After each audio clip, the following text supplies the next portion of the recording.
we're making hay. Hello everybody, welcome to Bales Hay Farm and Ranch. I'm Trevor Bales. Before we get into the show, please hit the thumbs up. I'm not just hit it while you're just watch. Just hit it and share this with somebody and leave a comment. It helps the YouTube algorithms, which helps us. All right, let's get to the show. Not a lot has changed since the last show. We're still running our big Fent, lasering the same field, making it smoother. Man, I don't know how to show you guys with this camera. I don't think it'll show it, but the before and after. I'll try to do some with the drone, but still it does not show how much it smooths things out and how important this is, but just trust me, it's important. It smooths it out nice and flat.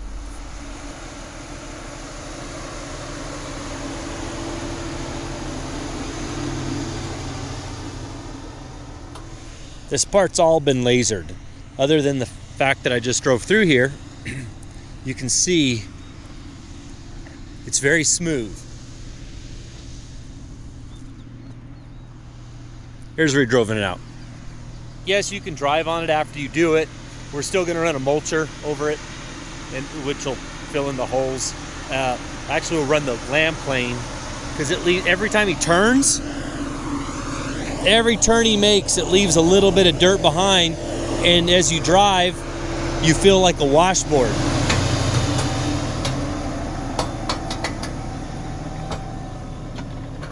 So we'll run a lamb plane behind it, and we'll just set it to where it's just barely dragging, and that really knocks down those ridges that this bucket leaves.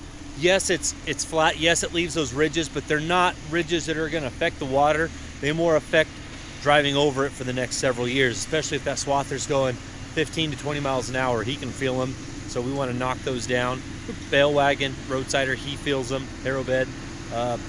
We're spreading fertilizer or herbicides, running across it at high speeds with an air spreader. That feels it as well. So we're going to knock those down when he's done.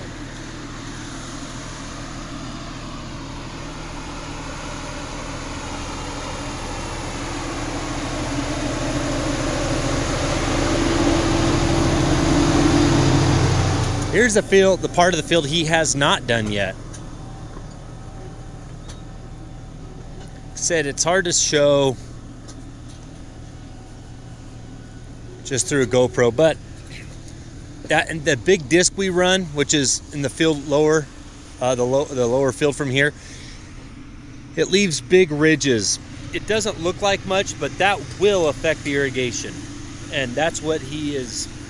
Part of what he's knocking down. He's filling in the smoothing from old. Every year we irrigate that water, kind of the first place it runs, it creates a rut or a wash and it continues that spot. So he's filling that, and he's just filling every little imperfection that is created either by equipment or by the water running through here. There's two ways to do this. If you see all that dust will block the signal from that tower. One of the other ways to do this is through a GPS. That GPS, unfortunately, is $60,000. I think this one only costs us $10,000. So when you're running with a lot of other farmers around you as well, these will pick up other people's signals and it'll change stuff. So like down in, you hear the fan kick on? Down in Yuma, there are so many guys getting ready for produce. They'll be running these, there'll be 10, 15 of them all very close to each other. So they have to run GPS just so they're not picking up their neighbor's signal. So what he's doing right now is just finding high spots and low spots and filling them in. And then he'll come through and continue his loops, his circles, to really smooth things out.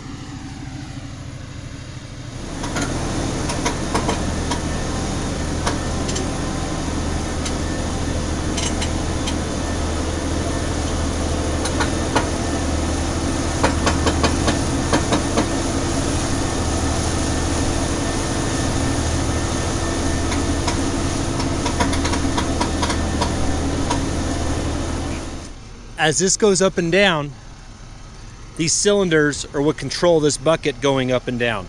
The field below us, there's the four-wheel drive John Deere. He's pulling a big disc in front of him, so we've got two big tillage tractors going the same day, which that'll be the first time for us. Let's go see how good of a job that disc is doing.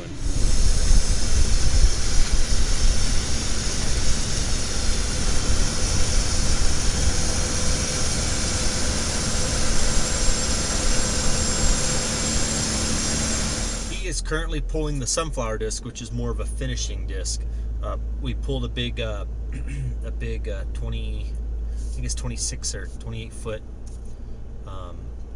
case disc, which that's got the serrated blades discs, and it really tears the soil up, flips a lot over, but it leaves big chunks. Now big chunks don't do real well with the laser, so he swapped over, so he disked everything up with that case disc, and he jumped over to this finishing disc, which this finishing disc has those set wheels that you can control the depth that your blades are going. Right now his blades aren't set super deep, and he's running at a little higher speed, so he can really tear up and those big clods that the previous disc left behind, and then the laser can come through and do all the laser leveling. Part of my job doesn't seem like much is every morning I like to look at, well, I shouldn't say I like to, I need to, I have to, it's important to look at the hay that was baled that morning or the day before. This stuff was baled on Sunday. I didn't come out and look at it. It's actually right behind a police station, so I figured people probably aren't going to steal hay off of it. But looking at it now, pretty soon we're going to have to start determining the quality. I've just been splitting stuff into two right now, two qualities, either premium or just number one, I guess. We haven't had any rough dry hay, especially with the steamers, which is nice, which what we want is no longer having that number 2 and 3 quality hay. The only thing that really separates the quality at this point is dryness, but also one, either being weed content, or two, the stem size. Color could do it as well, but the color's all been kind of similar. But anyways, so yeah, here's some really pretty hay they made yesterday.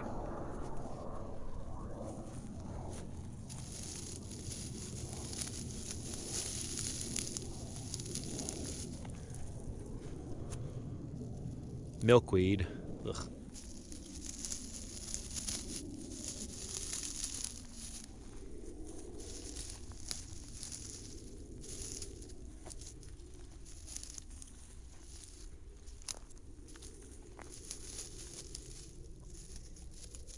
A lot of milkweed in here.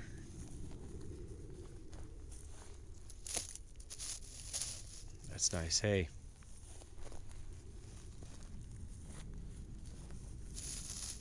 Very nice hay. Kind of sad this town is growing so much. This field, they took a big chunk of it. The city purchased it. They're adding the forensics or something, part of the police station. I don't know, they have a brand new building, but soon this field, I'm sure, will go to houses as well. And the field behind me, it recently sold to another farmer. Hopefully this is all custom harvest stuff, but there's a good 700-acre chunk through here that we custom harvested everything, and a lot of it sold. I love looking at the sides of the bales too. Wow, a lot of leaf in here. Can you guys hear it crunch?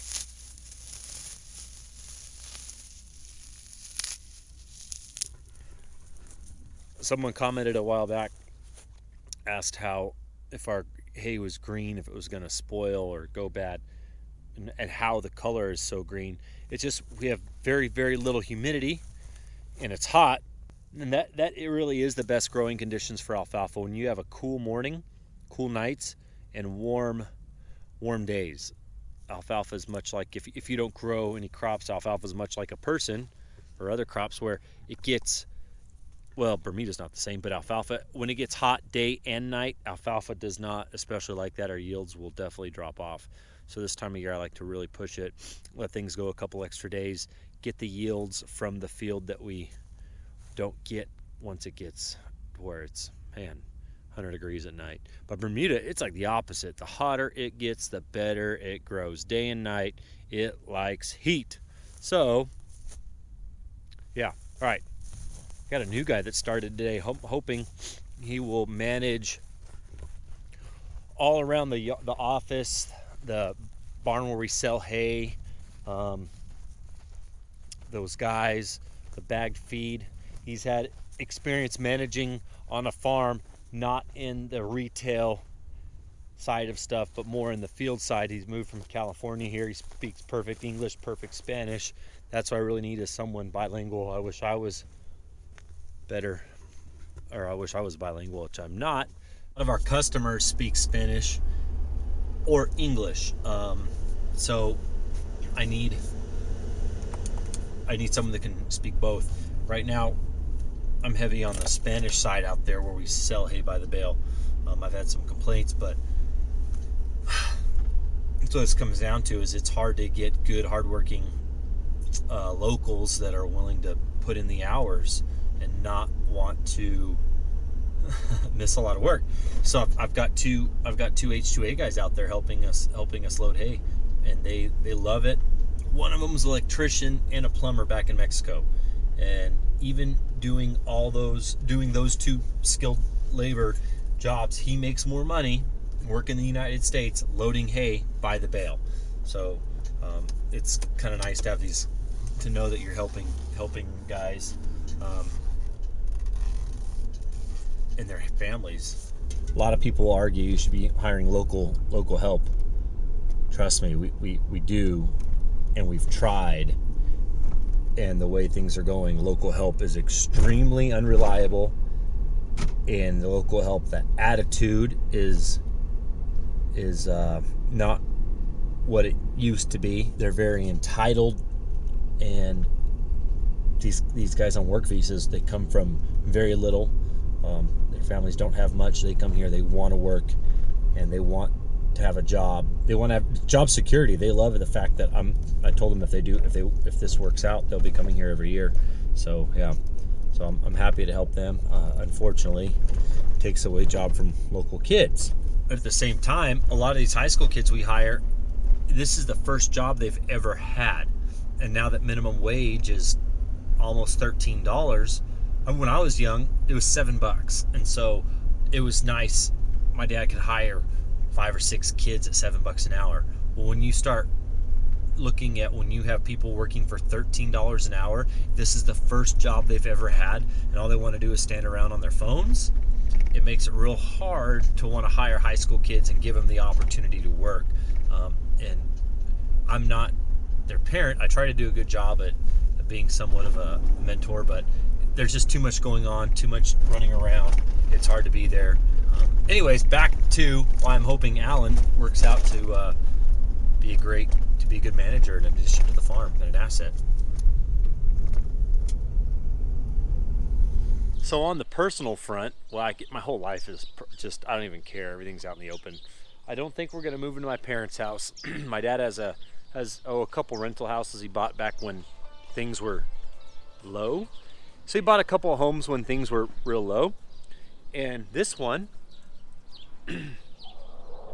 was used and abused. It's a good sized house. It's not, oh, there's a little kitten right there. What in the world? Where's that kitten from? Used and abused, and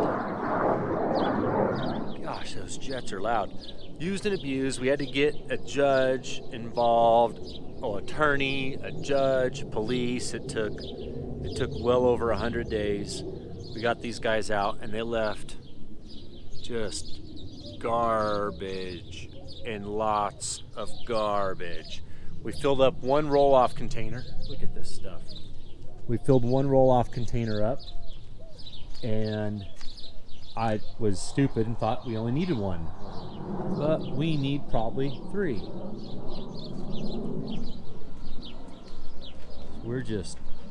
I had these guys the first day just throw everything out the windows, the doors, just throw it out outside. I think these guys, according to the neighbors, they were doing lots of drugs, possibly selling drugs out of here. So gosh, this stuff was piled up. They've cleaned up a lot already. I think Nicole and I are going to move in here. Gonzalo? Then my parents don't have to move.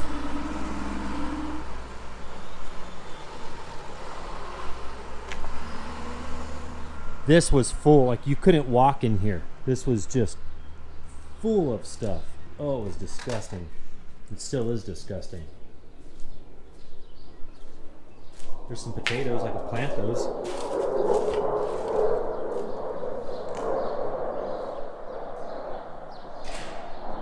I'll start at the other end, so then you see the whole thing. This was a garage. It's been turned into a room, which is kind of nice because the house is pretty small, but still bigger than the house I live in now. So this will be probably a TV room, playroom for the kids, dad to hang out, wrestle, fight them. So I've got to fight them. If you have two boys, they need to know who's in charge and who can kick their butts. I ripped this disgusting bar out. It was cat litter. I think the cats would use that bathroom right there. One small bedroom. It was disgusting. Look at these. Look at this. Ugh.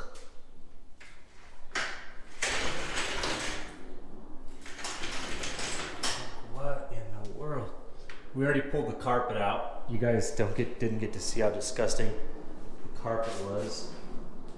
Oh, there's a bed in here just filled full of, oh, so gross. That'll have to be new. This bathroom was disgusting. It still is. This toilet's actually brand new. We'll have to get, this will be new. I don't know, might do some new stuff in there. We'll see how things cost. This doorway is tiny. My shoulders touch side to side. It's tiny. Dude, check that out. That's a skylight. It looks like a light, but it's not. It's so bright. Another bedroom with a walk-in closet, laundry room, into the living room, which is a living room and a dining room. This is where I have a little bit of a problem. There's not much room in here. I want to push this wall out into the back patio, but that might be a little too expensive. So this was carpet. They built this house back when houses were booming back in 05, I think, and they didn't do a very good job. There's a big crack right here in the floor. Not a big deal, whatever. Kitchen is tiny, but it's bigger than the kitchen I have now, so whatever. We're actually getting a bid to push this wall 8 more feet that way. I'm gonna rip all this stuff out. They're doing like drugs, like meth and stuff in here, crack and stuff. Like, I don't know, like something about hardcore drugs. Ugh. Like, I don't want to be around it. Oh, there's always mosquitoes in the pantry. Pantry's tiny, whatever. This little funky office-y thing, which will probably be a, what do you call it? For a baby. Where you put little babies. What do you call those things? And this big old crack, and it like goes downhill, whatever. Master bedroom, which after you put a king size bed in here, it's gonna be pretty full. This bathroom, there's like gophers that have popped up underneath here. We'll have to rip all that out. I don't know what's gonna happen. I don't know. Little walk-in closet, nothing special. So anyways, this is what's going on in the background at all times now as well. Like, we're gonna knock out all this tile too. Really, I don't know. We'll see. I'd like to push this wall out and have a wall around here. That would just make us a lot more living room space. And then I'd just build a new patio out here. So, because it's the same roof, I think it'd be easy. I think it would be easy to permit that. Well, I don't know. I don't know anything about permitting or houses, so. Oh, doing my part. Swish.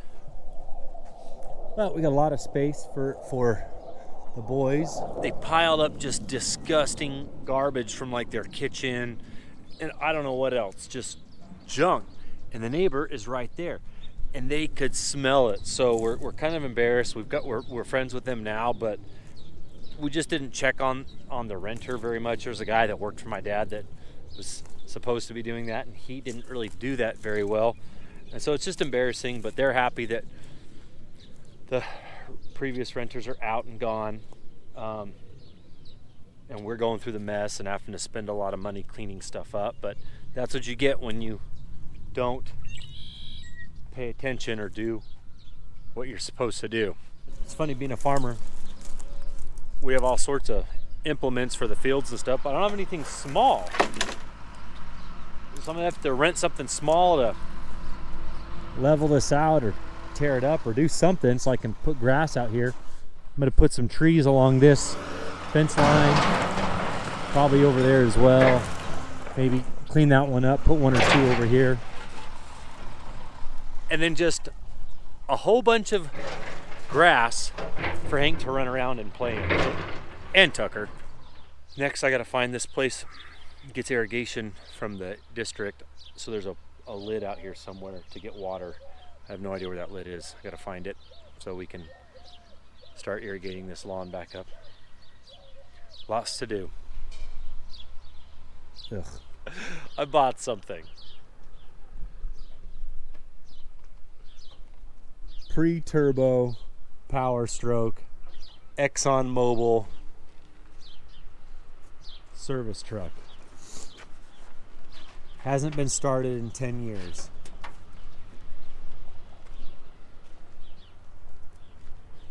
Oh, she's a beaut, Clark. Dude, this, for what I paid for it, that's what this toolbox is worth. What year is it? Does it say? I don't even know what year it is. 88.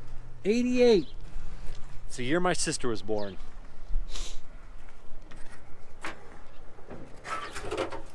Oh, yes. I'm winning. You know what that's for? Yeah. Hey, what's that for? I don't know. That's how they used to change tires on trucks. Oh. What's in this one? What? Nuh-uh. Brand new weather stripping. Some super important wires. Looks super important. Whoa, what is that? Ron, what is it? I don't know. Spark plugs? Muffler bearings. Muffler bearings. Lights. Wait, lights. Oh, that's dumb. What's in this box? What's in that box?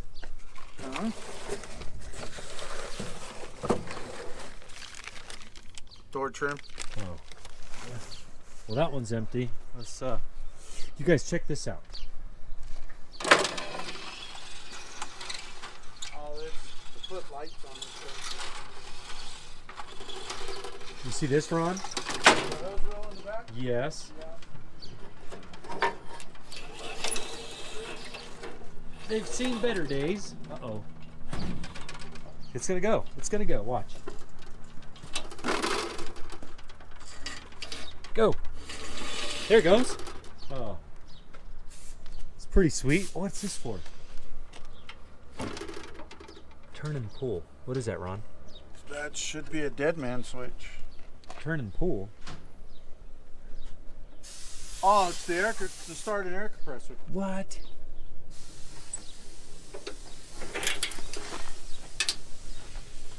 Hose?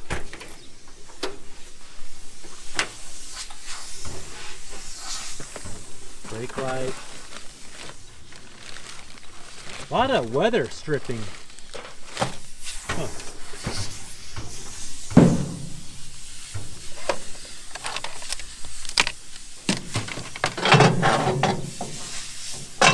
Huh. Well, interior's not bad. That's a pretty clean truck. Smells like a Ford. Fords have a smell, as I always say. Pre-turbo Power Stroke, which AC probably still blows cold. Oh, This thing is awesome.